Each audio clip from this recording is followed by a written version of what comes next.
મારા વિડીયો તમારું સ્વાગત છે. જાજો જવાનું તો આપણે ખાલી પાણી વારવાનું છે. પાણી ચાલુ કર્યું બાકી છે તો પાણી ચાલુ કરી દીધું.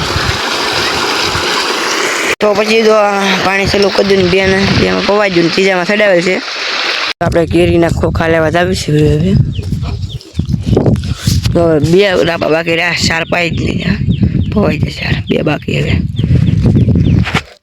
બે ક્યારા પવાઈ જાય, ત્રીજામાં ચડાવે છે. તો હવે પાણી આમ બાકી છે નહીં, એ બાકી નથી. આ 6 જ પાવાના છે. 6 તો અમારે રાજુલા જવાનું હતું. મિત્રો આપણે ઘરે પહોંચી ગયા છીએ. તો આપણે ભાઈઓના રખડ ભાઈ આવ્યા છીએ. કેમ ભાઈ બંધ તારે કાંઈ કેવું છે? આ શરમાય છે ભાઈ બંધ. હામું તો જો ને આપણે છે ને ભાઈ બંધ ના થાય. ફ્રી ફાયર રમવાનું છે આપણે. નાજી મળીએ બાય બાય. તો આ વિડીયોને એન્ડ કરી છે. ગમ્યું હોય તો લાઈક અને સબસ્ક્રાઈબ કરતા જજો. મળીએ નેક્સ્ટ વિડીયોમાં.